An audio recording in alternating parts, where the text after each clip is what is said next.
আল্লাহর কসম, আপনারা যদি আপনাদের অন্তরটাকে কেবল আল্লাহমুখী করে দিতে পারেন, গোটা পৃথিবী আল্লাহ সুবহানাহু ওয়া তাআলা আপনাদের মুখী করে দেবেন। আমরা অস্ত্রের মাধ্যমে যুদ্ধ করি না, মুসলমানরা অন্তরের মাধ্যমে যুদ্ধ করে। অস্ত্রের চেয়ে অনেক অনেক বেশি গুরুত্বপূর্ণ হচ্ছে তার অন্তর, কারণ অন্তর তো আল্লাহ সুবহানাহু ওয়া তাআলার দুটো আঙ্গুলের মধ্যখানে থাকে। ইউকাল্লিবুহু কাইফা ইয়াশা, যেমনি ভাবে আল্লাহ সুবহানাহু ওয়া তাআলা চান তার অন্তরকে তিনি পরিবর্তন করেন। এক ব্যক্তি 99 জন মানুষকে হত্যা করেছে, হত্যা করার পর তারপরে তার অন্তরে ভয় তৈরি হলো, আমি মুক্তি পাবো কিনা, আমার ক্ষমা পাওয়ার উপায় কি, তাওবা করার উপায় কি। তিনি একজন বুজুর্গের কাছে গেলেন, তাকে জিজ্ঞেস করলেন যে আমার ক্ষমা পাওয়ার উপায় কি? তুমি 99 জন মানুষকে হত্যা করেছো, তোমার ক্ষমা পাওয়ার কোনো উপায় নাই, তুমি জাহান্নামে যাবা। এ ব্যক্তি নিরাশ হয়ে গেল, তাইলে তাকে দিয়ে লাভ, ওনাকে হত্যা করে 100 জন পূর্ণ করলো। এটা বনী ইসরাইলের একজনের কথা। অতঃপর তিনি গেলেন একজন আলেমের কাছে, যিনি আল্লাহকে সত্যি করতে চেনেন। তাকে বললেন যে ভাই, আমাকে একটু বলুন যে শেখ, আমি কিভাবে বাঁচবো, আমার তওবা করার উপায় কি? তিনি বলেন, যাও ওই অঞ্চলে যাও, ওইখানে অনেক ভালো মানুষ আছে, সেখানে যাও, সেখানে তুমি তাদের সাথে থাকো, তাহলে তুমি বেঁচে যেতে পারবা। তিনি সেখানে দৌড়ানো শুরু করুন, ওইখানে যাবেন। প্রতিমধ্যে তার মৃত্যু চলে আসলো, মালাকুল মউত তার কাছে আসলেন, তার মৃত্যু হলো। এবার তার মৃত্যু যখন হচ্ছে, সে বুঝতে পারছিল, সে হামাগুড়ি দিয়ে আরেকটু সামনে যাওয়ার চেষ্টা করছিল, আরেকটু হামাগুড়ি দিয়ে সামনে যাওয়ার চেষ্টা করছিল, তার মৃত্যু হলো। ফেরেশতাদের মধ্যে এবার বিতর্ক তৈরি হলো, এই লোকটা জাহান্নামে যাবে কিনা জান্নাতে যাবে, তার রূহটা এটাকে ইল্লিনে যাবে নাকি সিজ্জিনে যাবে। আল্লাহ সুবহানাহু ওয়া তাআলা ফেরেশতাদেরকে বললেন, যাও তোমরা গিয়ে দেখো সে যে অঞ্চলে যাচ্ছিল সেই অঞ্চলের দিকে এগিয়ে গিয়েছে, নাকি যেই পাপের অঞ্চল থেকে সে এসেছে এই দিকে সে এগিয়ে আছে। তুমি মাপো কোন দিকে, সমান্তরালে যদি দেখো সমান করে কোন দিকে এগিয়ে আছে, যদি ওই দিকে একটু এগিয়ে থাকে তাহলে সে জান্নাতি, আর যদি এইদিকে পিছিয়ে থাকে তাহলে সে জাহান্নামী।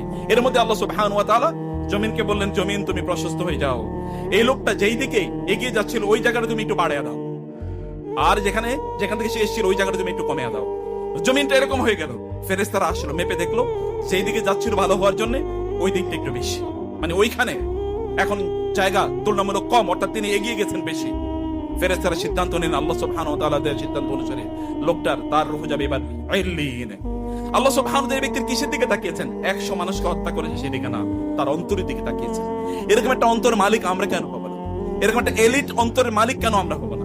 কেমন আমরা এমন একটা অন্তরের মালিক হই যে অন্তরটা আমাদেরকে নষ্ট করে দেয়, যে অন্তরটা আমাদেরকে ধ্বংস করে দেবে? শয়তান করে কি বলেন তো? শয়তান সত্যিকার অর্থে আমাদের অন্তরই তো ধোঁকা দেয়। আল্লাযী ইউওয়াসওয়িসু ফি সুদুরিন নাস, সে আমাদের অন্তরে ধোঁকা দিয়ে তারপর এখান থেকে পালিয়ে চলে যায়। আল্লাযী ইউওয়াসওয়িসু ফি সুদুরিন নাস, শয়তান জানে আমাদের সবচেয়ে দামি অংশ রয়েছে আমাদের অন্তর। বিশ্বাস করুন, আপনার শরীরের সবচেয়ে দামি, হীরার চেয়েও দামি অংশটার নাম হচ্ছে অন্তর। শয়তান জানে ওইটাকে যদি নষ্ট করে দেওয়া যায়, তাহলে এই ব্যক্তির শরীরে যতই হিজাব থাকুক, যতই নেকাব থাকুক, যতই এখানে পর্দা থাকুক, অথবা যতই ইসলামের কথিত সিম্বল গুলো তার এখানে থাকুক না কেন, এগুলো তাকে বাঁচাতে পারবে না। তাকে একমাত্র বাঁচাতে পারে তার অন্তর। অতএব অন্তরটা ধ্বংস করে দেওয়া হবে। অন্তরটা ধ্বংস করে দেওয়ার জন্য তখন শয়তান সকল ধরনের আয়োজন করে, সকল ধরনের কাজ করে। আপনি হয়তো মনে করেন, আমরা হয়তো মনে করি যে আমাদের অন্তরগুলো তো খুবই ভালো। কখন ভালো, কিভাবে ভালো, এটা আমাদেরকে বুঝতে হবে। এই কারণে আমাদের সালফে সালিন বলতেন, যারা নামাজ পড়ে, ফজরের নামাজ যাদেরকে প্রথম কাতারে পাওয়া যায়, এই সকল লোকেরা তারা নামাজ ছাড়ার কারণে জাহান্নামে যাবে না, বরং এরা জাহান্নামে যাবে হিংসার কারণে, বিদ্বেষের কারণে। আপনার পাশে যিনি নামাজ আদায় করছেন তাকে আপনি কতটুকু ভালোবাসেন, তার প্রতি আপনার কতটুকু উত্তম ধারণা আছে, নাকি তার প্রতি আপনার হিংসা আছে, নাকি বিদ্বেষ আছে, নাকি তার প্রতি আপনার ঘৃণা আছে, নাকি তার প্রতি আপনার অন্তরে ভয়াবহ জিঘাংসা কাজ করে? যদি একজন ব্যক্তির অন্তরে জিঘাংসা কাজ করে, আপনি প্রচুর পরিমাণে ইবাদত করলেন, কারো বিরুদ্ধে গীবত করলেন, আপনি তো অশুদ্ধ অন্তরের মালিক। কলবিন মারিদিন ফি কুলুবিহিম মারাদুন, তার কলবুন সাকিম, তখন তার অন্তরটা তো আসলে অসুস্থ একটা অন্তর। অসুস্থ অন্তর দিয়ে জান্নাতে যাওয়া যায় না।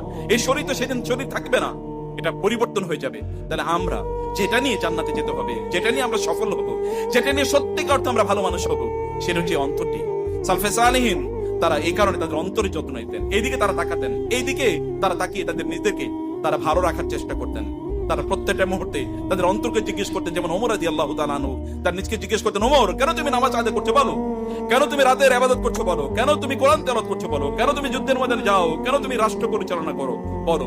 তিনি তার নিজকে প্রত্যেকটা বার জিজ্ঞেস করতেন এবং তার অন্তরকে তিনি যাচাই করে নিতেন, এই কাজটি কেন করছেন তিনি।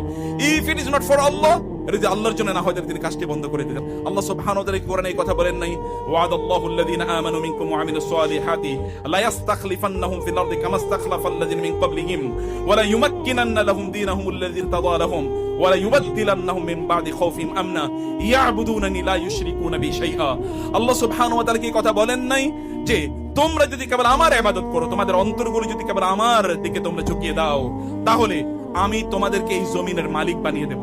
আল্লাহ কি বলেন নাই ওয়ালাকাদ কাতাবনা ফিজ জাবুরি মিন বাদি যিকরি আন্নাল আরদা ইয়ারিসুহা ইবাদিয়াস সালিহুন।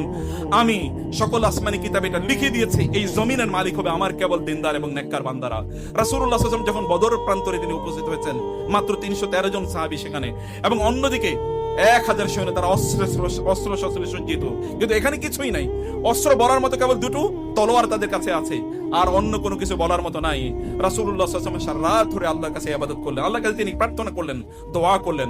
আল্লাহ সুবহানাহু ওয়া তাআলা তাকে জানিয়ে দিলেন, ইস্তাসতাগীসুনা রাব্বাকুম, তোমরা তোমাদের রবের কাছে প্রার্থনা করেছো, ফাস্তাজাবা লাকুম, তিনি ইমিডিয়েটলি তোমাদের ডাকে সাড়া দিয়েছেন এবং বলেছেন, আন্নী মুমিদ্দুকুম বিআলফিন মিনাল মালাইকাতি মুরদিফিন মুনজিলিন মুসাউইমিন, আমি তোমাদেরকে আসমান থেকে ধাপে ধাপে অথবা একেবারে স্টার্ড, অর্থাৎ তারা সবচেয়ে উন্নত, সবচেয়ে দামি, সবচেয়ে সম্মানিত 1000 অথবা 3000 অথবা 5000 ফেরেশতা দিয়ে আমি তোমাদেরকে যুদ্ধের ময়দানে সাহায্য করব।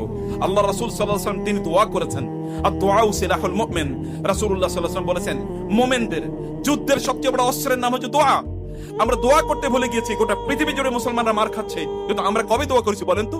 কেবল অস্ত্রের ঝনঝনানি দিয়ে মুসলমানরা বেঁচেছে? কবে বেঁচেছে মুসলমানরা অস্ত্রের ঝনঝনানি দিয়ে? যখন ক্রুসেডারদের বিরুদ্ধে সালাউদ্দিন আইয়ুবী যুদ্ধ করবেন, তিনি দেখলেন তার 2 ছেলে এরা রাতের বেলা তাহাজ্জুদে দাঁড়িয়ে গেছে। তিনি বলেছেন যে এই উম্মার শিশুরা রাতের বেলা তাহাজ্জুদে দাঁড়িয়ে যায়, এদেরকে কেউ কোনোদিন পরাজিত করতে পারবে, এবং সত্যি করতে পরাজিত করতে পারেনি। সালাউদ্দিন আইয়ুবীরা কি নিয়ে গেছেন যুদ্ধের ময়দানে? সবচেয়ে বড় বড় বোমা, অ্যাটম বোম নিয়ে গেছেন? না, তাদের ঈমান ছিল অ্যাটম বোমের চেয়ে অনেক বেশি শক্তিশালী, কারণ তাদের পকেটে তাদের রব ছিলেন। কিন্তু আমরা যখন আমাদের সংখ্যাধিক্য নিয়ে অহংকার করি, অথবা যখন আমরা অস্ত্র নিয়ে বড়াই করি, অথবা যখন আমরা বড়াই করি আমাদের যুদ্ধের স্কিল নিয়ে, তখন আমরা পরাজিত হই। দেখেন না হুনাইনের মধ্যে ময়দানে কি হয়েছে?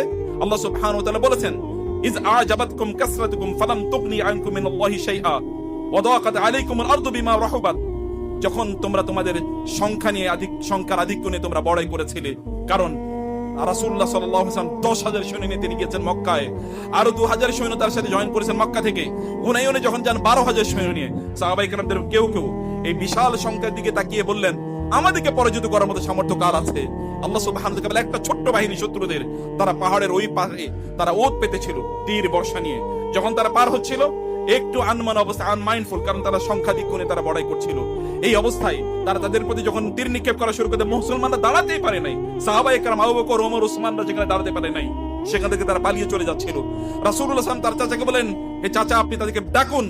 আবু আব্বাস রাদিয়াল্লাহু তাআলা ডাকলেন, ইয়া আসহাবাল কুরআন, ইয়া আসহাবাস সামুরা, ইয়া আসহাবাস সূরাতিল বাকারা, হে সূরা বাকারা যারা মুখস্থ করেছো, হে যারা রাসূলুল্লাহ সাল্লাল্লাহু আলাইহি ওয়াসাল্লামের সাথে সেই যে সামুরা, অর্থাৎ সেই বড়ই গাছের নিচে সেই হুদাইবিয়ার সন্ধিতে যারা আল্লাহ রাসূলের হাতে বায়াত করেছো, তোমরা কোথায় যাচ্ছ রাসূলকে রেখে?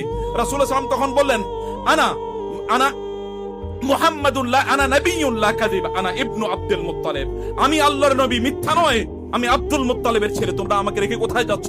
সাহাবায়ে কেরামরা এই আওয়াজ যখন শুনলেন, তখন তারা ফিরে আসলেন। তারা বুঝতে পারলেন তাদের সমস্যা ছিল মূলত অন্তরে। আল্লাহ সুবহানাহু ওয়া তাআলা তাদের অন্তরকে ঠিক করে দিলেন এবং তারা যুদ্ধের ময়দানে বিজয় লাভ করলেন। প্রিয় ভাইরা, আমাদের কবে আমরা সর্বশেষ প্রার্থনা করেছি? রাসূলুল্লাহ সাল্লাল্লাহু আলাইহি ওয়াসাল্লাম কি কথা বলেন নাই, ইউশিকু আন তাদা আলাইকুম উমাম কামা তাদা আল আকিলাতু ইলা কাসআতিহা? যেমনি ভাবে একজন বুভুক্ষ ব্যক্তি, প্রচন্ড পরিমাণ ক্ষুধার্ত ব্যক্তি, যখন খাবার দেখার পর সেই ক্ষুধার কারণে সেখানে ঝাঁপিয়ে পড়ে, পৃথিবীর তাবৎ জাতিগুলো তোমাদের উপর এরকম ঝাঁপিয়ে পড়বে, তোমাদেরকে ধ্বংস করে দেবে।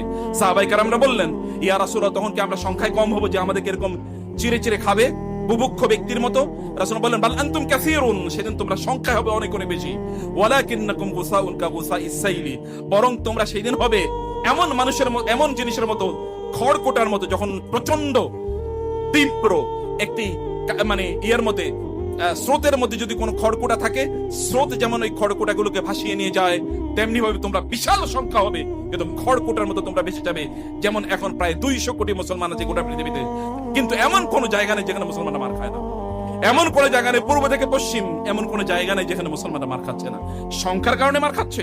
সংখ্যা কম, অস্ত্র কম, সম্পদ কম? নো। কবে আমরা, আপনারা যারা এখানে আছেন, আপনারা বলেন গাজার মানুষদের জন্য কবে হাত তুলে দোয়া করেছেন? কবে কেঁদেছেন সর্বশেষে বলুন? নিজেদের জন্য কবে হাত তুলে বলেছেন? আল্লাহর কসম, যেদিন আমরা হাত তুলে আল্লাহর কাছে বলতে পারবো, সেদিন আসমান থেকে আবার আল্লাহ তাআলা সৈন্য নাযিল করবেন। আল্লাহ সুবহানাহু সৈন্য আমরা জানি না, ওমা ইয়ালামু জুনুদা রাব্বিকা ইল্লাহু, তোমাদের রবের সৈন্য কি তোমরা জানো না? কোন বাতাস হতে পারে। দেখেন না ফেরাউনের বিরুদ্ধে আল্লাহ তাআলা কি পাঠিয়েছেন। আল্লাহ তাআলা কখনো পঙ্গপালকে, কখনো আল্লাহ সুবহানাহু তাআলা ব্যাংকে, কখনো উকুনকে, কখনো কখনো তুফানকে, কখনো কখনো পানিগুলো রক্তে পরিণত হয়ে যায়, কখনো কখনো পাথর, কখনো কখনো লাঠি নিক্ষেপ করে ইয়েতে পরিণত হয়, অজগর সাপে পরিণত হয়। এভাবে আল্লাহ সুবহানাহু তাআলা করেছেন। এখন কি সেই রব নাই? তার শক্তিকে একটু কমেছে? একটু কমে নাই, কিন্তু আমাদের ঈমান কমে গেছে, অথবা আমাদের একটা কলবে সালিম আমাদের একেবারে নাই।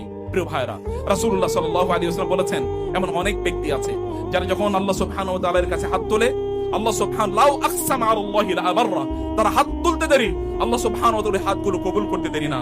আল্লাহ সুবহানাহু ওয়া তাআলা এমন অনেক হাত আল্লাহ সুবহানাহু ওয়া তাআলা রেখে দিয়েছেন। অনেক যুদ্ধ এরকম হয়েছে, কোন একটা যুদ্ধ এরকম হয়েছে যে যুদ্ধে রাসূলুল্লাহ সাল্লাল্লাহু আলাইহি ওয়াসাল্লাম সাহাবায়ে কেরাম, যেমন একটা যুদ্ধের কথা আমি বলি, যুদ্ধটি হচ্ছে কুতাইবা ইবনে মুসলিম রাদিয়াল্লাহু তাআলা আনহু, তিনি একটা যুদ্ধে অংশগ্রহণ করেছেন। সেই যুদ্ধে মুহাম্মদ বিন ওয়াসিলা নামক একজন ব্যক্তি ছিল। কুতাইবা বিন মুসলিম, আপনারা জানেন কুতাইবা বিন মুসলিম যিনি আপনার ইসলামকে সমগ্র বিশ্বে ছড়িয়ে দেওয়ার জন্য যে কয়জন কাজ করেছেন, উমাইয়াদের আমলে তিনি একজন। কুতাইবা যখন যুদ্ধের ময়দানে বিশাল সৈন্যবাহিনীর ওইখানে 2 লক্ষ সৈন্য, তিনি মাত্র 12,000 সৈন্য নিয়ে সেখানে আছেন। তিনি বলেন, মোহাম্মদ বিন ওয়াসে কোথায়? দেখো, খোঁজা হলো মোহাম্মদ বিন ওয়াসে। একজন গিয়ে বললেন, তাকে দেখেছি নির্জন একটা কোণে, তিনি তার বর্ষার উপর হেলান দিয়ে তারপরে আল্লাহর কাছে দোয়া করছেন, তার চোখ থেকে পানি পড়ছে। যখন কুতাইবা বিন মুসলিমের কথা শুনলেন, তিনি বলেন, আর কোনো ভয় নাই, যেহেতু মোহাম্মদ বিন ওয়াসে আল্লাহর কাছে হাত তুলেছে, এই যুদ্ধে আমরা বিজয়ী হবই হব। এবং সত্যি সেই যুদ্ধে তারা বিজয়ী হয়েছে। সেই যুদ্ধে তাদেরকে কেউ ঠেকাতে পারে। আমাদের অন্তরটাকে আমরা যদি কলবে সালিম করতে পারি প্রিয় ভাইরা, তাহলে আর কোন বোনেরা আমার আর কোনো কিছু লাগবে না, আপনার সব কিছু আপনার পক্ষে চলে আসবে। আমাদের কলবে সালিম যদি আমরা করতে চাই, তাহলে আমাদের করণীয়, আল্লাহ তাআলা বলেছেন, মান খাশিয়ার রহমান বিল গায়ব ওয়া জাআ বিকলবিন মুনিব উদখুলুহা বিসালাম যালিকা ইয়াউমুল খুলুদ লাহুম মা ইয়াশাউনা ফিহা ওয়া লাদাইনা মাজিদ। একদিন বলা হবে, যেদিন কিয়ামত অনুষ্ঠিত হবে, হিসাব এবং নিকাশ, সেদিন আল্লাহ সুবহানাহু ওয়া তাআলা বলবেন, যারা আল্লাহ সুবহানাহু ওয়া তাআলাকে গোপনে ভয় করত, গোপনে আল্লাহকে ভয় করুন, মানুষের সামনে না প্লিজ। গোপনে কিছু কাজ করুন, মানুষের সামনে না প্লিজ। গোপনে একাকী, কেউ জানে না, এমন কিছু কাজ করুন। আল্লাহ সুবহানাহু সেদিন তাদেরকে, ফেরেশতাদেরকে বলবেন, উদখুলুহা বিসালাম। আল্লাহ তাআলা আপনাদেরকে লক্ষ্য করে বলবেন, তোমরা শান্তির সাথে, সালিম অন্তর নিয়ে, তোমরা সালাম, নিরাপত্তার সাথে, শান্তিতে তোমরা জান্নাতে ঢুকে যাও, প্রবেশ করো। যালিকা ইয়াউমুল খুলুদ, এখানে তোমরা প্রবেশ করবা, আর কখনো এখান থেকে তোমাদের আর বের হওয়ার কোনো প্রয়োজন নাই। আল্লাহর কাছে কান্নাকাটি করতে হবে।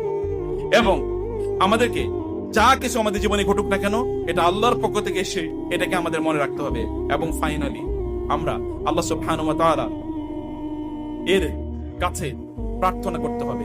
রাসূলুল্লাহ সাল্লাল্লাহু আলাইহি ওয়াসাল্লাম বলেছেন, ইন্নাকুম তুরযাকুনা ওয়া তুনসারুনা বিদুআফাইকুম, তোমরা যুদ্ধের ময়দানে বিজয়ী হও, তোমাদের ঘরে তোমাদের রিজিক গুলো আসে তোমাদের মধ্যে যারা দুর্বল তাদের কারণে, বিসলাতিহিম ওয়া দুআইহিম ওয়া ইখলাসিহিম, তাদের নামাজের কারণে, তাদের প্রার্থনার কারণে, এবং তাদের একটা পবিত্র অন্তরের কারণে। আপনার ঘরে যারা দুর্বল আছে না, শিশুরা অথবা নারীরা অথবা বৃদ্ধ পিতা এবং মাতা, তাদের কারণে আপনি যুদ্ধের ময়দানে জয়ী হন, তাদের কারণে আপনার রিজিক বাড়ে। এবং এরা কেবলমাত্র আল্লাহ রাসূল এরপরে বলেছেন, বে দুআইহিম, তাদের দোয়ার কারণে, বিসলাতিহিম, তাদের নামাজের কারণে, ওয়া ইখলাসিহিম, কারণ তারা অন্য কাউকে দেখিয়ে সালাত আদায় করে না, তারা অন্য কাউকে দেখিয়ে তারা দোয়া করে না। তাদের অন্তরে যে ইখলাস আছে, এই ইখলাস কেবল আল্লাহ তাআলাই জানেন। চলুন আমরা আজকের এই উপস্থিতি সহ যেই কাজই আমরা করি না কেন, হোয়াট এভার ইউ ডু, খুব বেশি কাজ করার প্রয়োজন নেই, কম কাজই করি, যতটা আল্লাহর জন্য। আপনাদেরকে সেই হাদিসটির কথা মনে নাই, যে হাদিসটি বলতে গিয়ে আবু হুরায়রা রাদিয়াল্লাহু তাআলা আনহু বেহুশ হয়ে যেতেন, তিনি কাঁদতেন। হাদিসটি বলতে গিয়ে তিনি বেহুশ হয়ে যেতেন।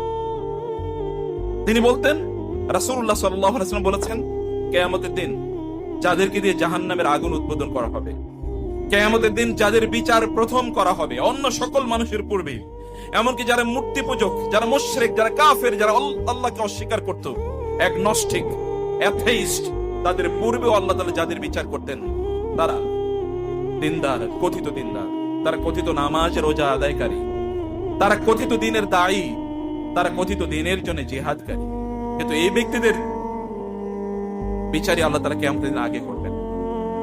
আবু হুরায়রা রাদিয়াল্লাহু তাআলা যিনি জ্ঞান বিতরণ করতেন, জ্ঞান ধারণ করতেন, তিনি হাদিস বলতে বলতে তিনি বেহুশ হয়ে যেতেন মাঝে মাঝে। রাসূলুল্লাহ সাল্লাল্লাহু আলাইহি ওয়াসাল্লাম বললেন, আল্লাহ তাআলা কিয়ামতের দিন শহীদকে ডেকে নিয়ে আসবেন এবং বলবেন, আমি তোমাকে এই নেয়ামত দিয়েছিলাম, মনে আছে?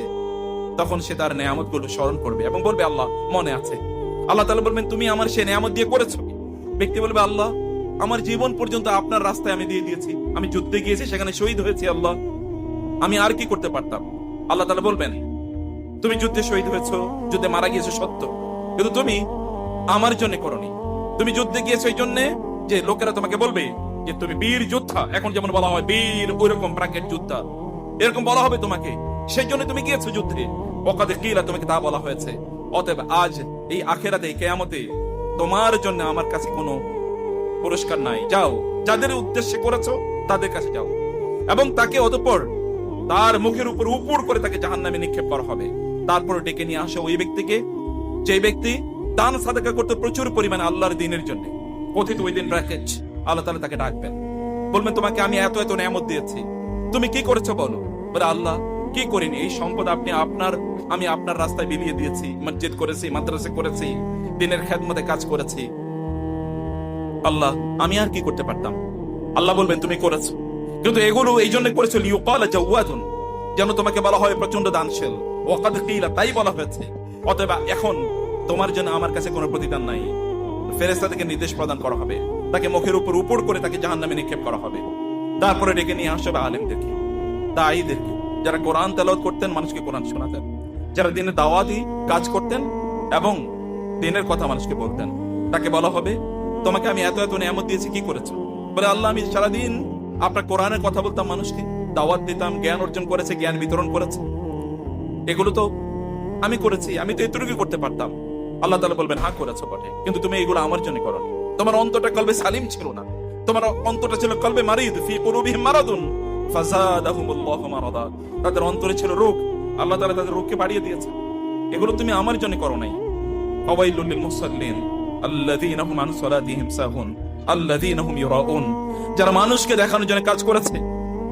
ইয়া আইয়ুহাল্লাযীনা আমানু লা তুবতিলু সাদাকাতিকুম বিল মান্নি ওয়াল আযা কাল্লাযী ইউনফিকু মালাহু রিয়াআন নাস ওয়া লা ইউমিনু বিল্লাহি ওয়াল ইয়াউমিল আখির ওয়া ইযা কিলা লাহুম আমিনু কামা আমানান নাস ক্বালু আনু'মিনু কামা আমানাস সুফাহা আলা ইন্নাহুম হুমুস সুফাহা ওয়ালাকিন লা ইয়ালামুন। আল্লাহ সুবহানাহু ওয়া তাআলা এই সকল ব্যক্তিদের ব্যাপারে বলেছেন যে এই সকল ব্যক্তিরা তারা আল্লাহর জন্য করেনি, তারা করেছে মানুষের জন্য।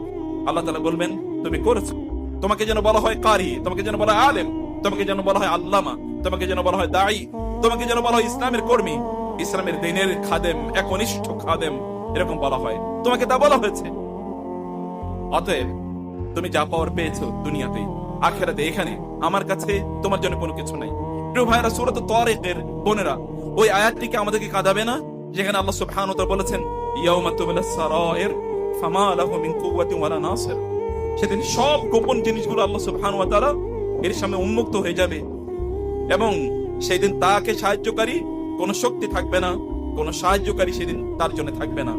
ও আখরাজাতিল আরদু আসকালাহা ওয়া ক্বালাল ইনসানু মা লাহা, সেদিন এই জমিন একটা বিশাল থিয়েটারে পরিণত হবে, বিশাল স্ক্রিনে পরিণত হবে, একটা রেকর্ড বুকে পরিণত হবে। এটা বিশাল একটা ক্যামেরার মতো কাজ করছে। কেবল ছোট্ট ক্যামেরার দিকে তাকাবেন না, এই বিশাল বিস্তৃত জমিন কিন্তু ক্যামেরা, এগুলো সব রেকর্ড করছে। কিয়ামতের দিন আমার এবং আপনি কোন উদ্দেশ্যে কোথায় কি জন্য গিয়েছি এগুলো সব বলে দেবে। ওয়াহুসিলা মা ফিস সুদুর, আল্লাহ তাআলা বলবেন তোমার অন্তরে কি ছিল সেগুলো সেদিন বিশাল স্ক্রিন দেখিয়ে দেওয়া হবে। অতএব গোপন করার কোনো কিছু থাকবে না। আপনি কেন এসেছেন আজকে এখানে বলুন, জাস্ট আস্ক ইউরসেলফ, কেন এখানে বসে আছেন সেটা জিজ্ঞেস করুন। কেন আপনি নামাজ পড়েন সেটা জিজ্ঞেস করুন। কেন আপনি রোজা রাখেন সেটা জিজ্ঞেস করুন। কেন আপনি দ্বীনের কাজ করেন সেটা জিজ্ঞেস করুন। কেন আপনি সালাত আদায় করেন সেটা জিজ্ঞেস করুন। যদি if it is not for Allah, আল্লাহর কসম এটা আমাদেরকে বাঁচাতে পারবে। যদি অন্তরটা কলবে সালিম না হয়, আল্লাহর কসম এটাকে বাঁচাতে পারবে না। এই জন্য আমাদের নবীজি সাল্লাল্লাহু আলাইহি ওয়াসাল্লাম ইয়া মুকাল্লিবাল কুলুব সবচেয়ে বেশি দোয়া করতেন।